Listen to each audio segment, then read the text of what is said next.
So this offseason, Alabama fans and really college football fans everywhere have been watching the Crimson Tide wondering what moves Nick Saban would make, both at the offensive coordinator position as well as the defensive coordinator position. And yesterday, reports finally came out as to the direction Nick Saban would go for his defensive coordinator, as Kevin Steele, the former Miami Hurricanes defensive coordinator, is set to make a return with Nick Saban and the Crimson Tide, something that was met with mixed reviews online, something we have got to break down today. We need to talk about who Kevin Steele is, where his defenses have ranked, and everything in between. But before we can, as always, y'all know the drill, I have got to hear from you. Hop down to the comments, give me a Y for yes or an N for no. Are you excited that Kevin Steele is the guy for the Crimson Tide? And let me know what you're thinking.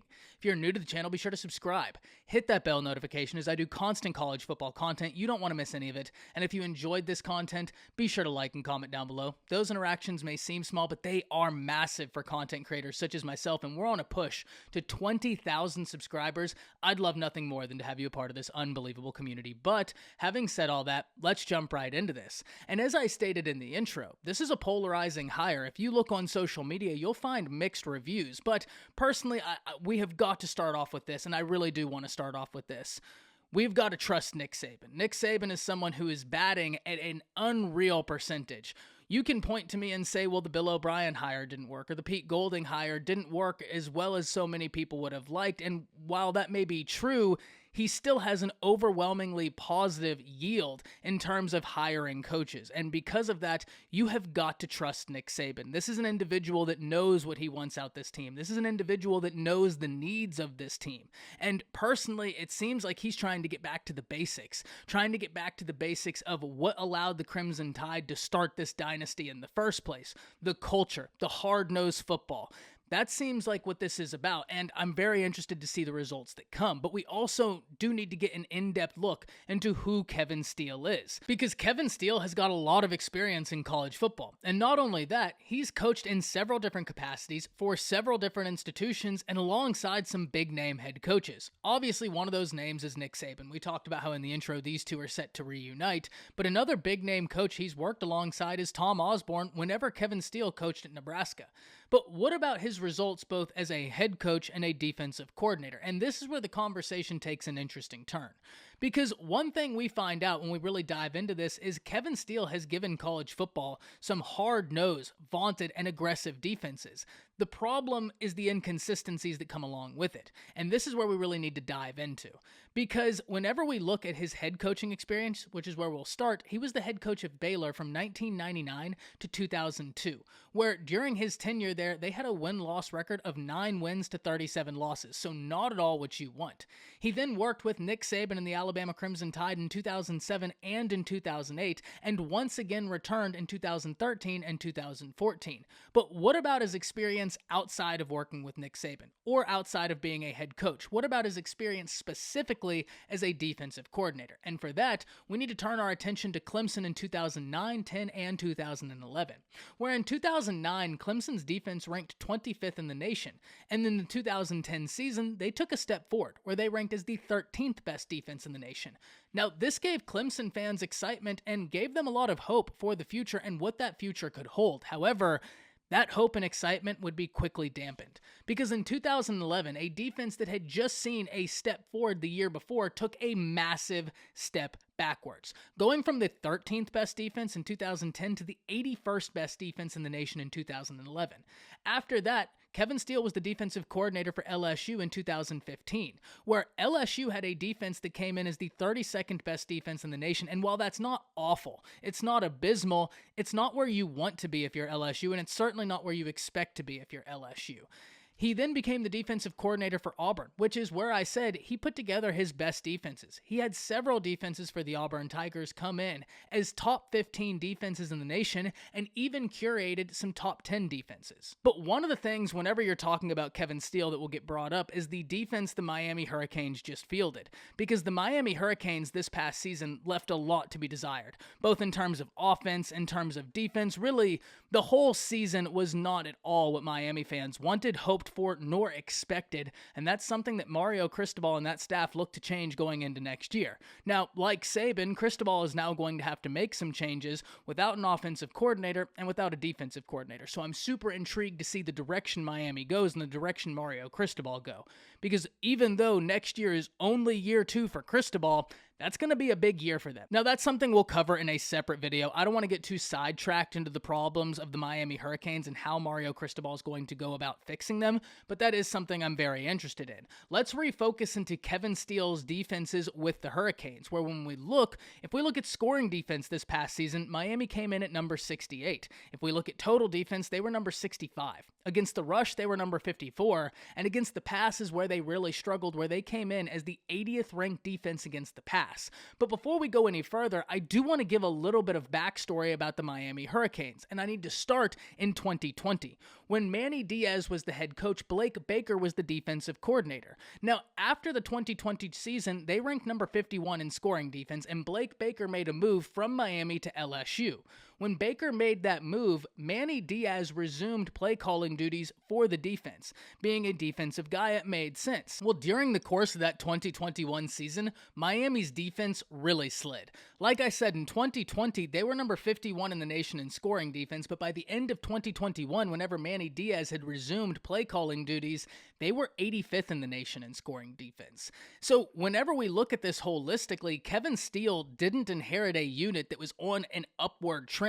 He inherited a unit that was actually doing the opposite. They were on a downward trend, and he was able to increase the production from 85th to 68th in terms of scoring defense. So while that's still not at all where you'd want to be, it is an improvement from what he was given and what he inherited, and that is something I find interesting. But that is not where the intrigue ends, because something caught my eye as I was really diving into Miami, and this might not seem like it's connected, but hear me out.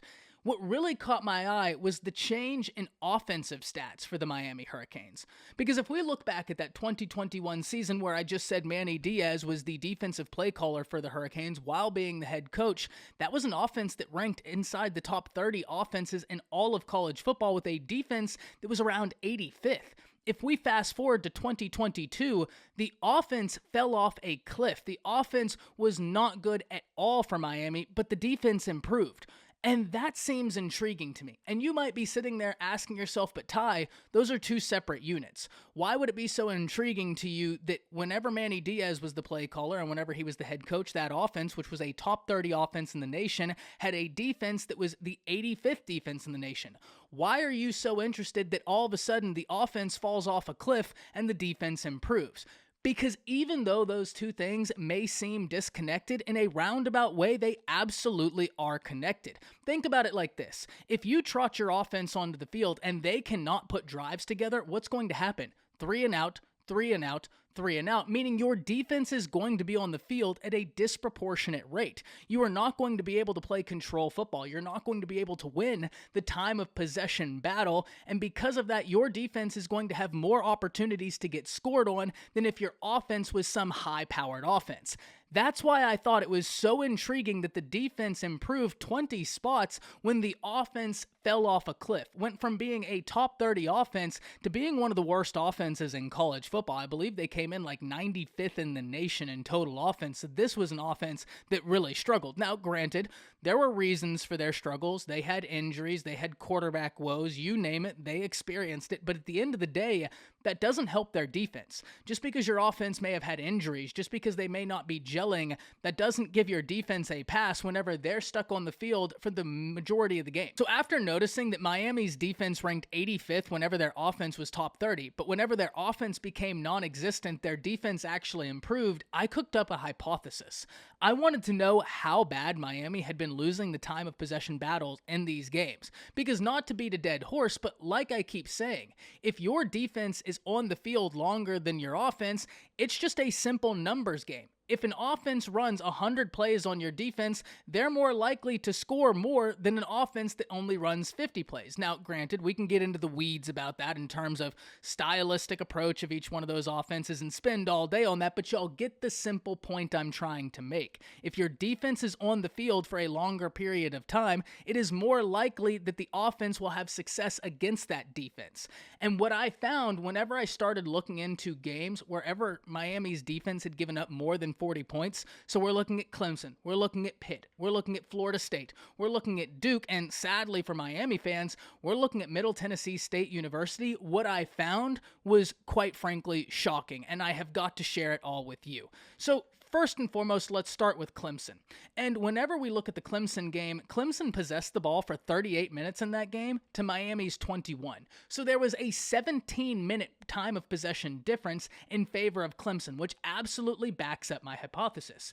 Furthermore, if we look at Miami's stats during that game, Miami's quarterback had 53 yards. Their leading rusher had 22 yards. They didn't have 100 yards of offense against the Clemson Tigers, which in 2022 is not a recipe for success and makes it a little bit more understandable whenever that defense struggled, because they were on the field the lion's share of that game.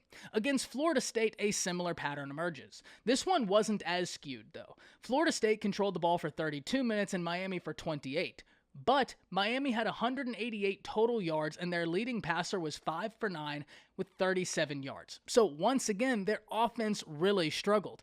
Against Pitt, we see a similar stat line to what we see against Florida State, where Pitt controlled the ball for 32 minutes, Miami for 27 minutes. Interesting to note in the Pitt game that Miami's offense went 3 for 12 in first down conversions on third down. So once again, we see offensive struggles rear its ugly head.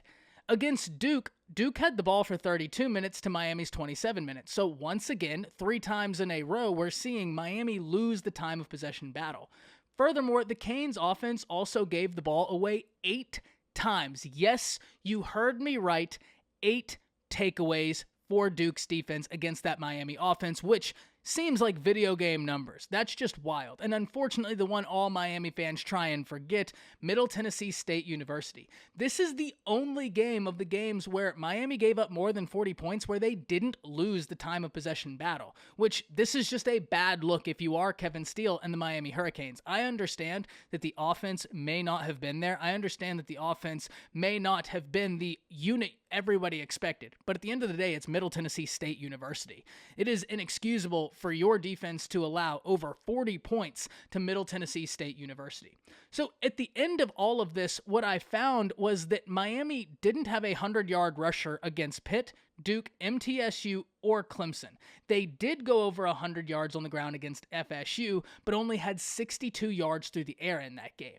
This was an offense that had no semblance of an identity. They could not rush the ball, and they could not convert first downs. If you're not able to run the ball, you're more than likely going to lose the time of possession battle. And what we found is in every game where Miami lost and had the opposing offense score 40 points, only one of them did they actually win the time of possession battle. So my hypothesis going into looking at all this was that Miami's offense was letting this defense down. And while in no way, shape, or form did the offense performance give Kevin Steele a pass, it did give us some sort of glimpse into some of the struggles of this Miami team and inherently the Miami defense.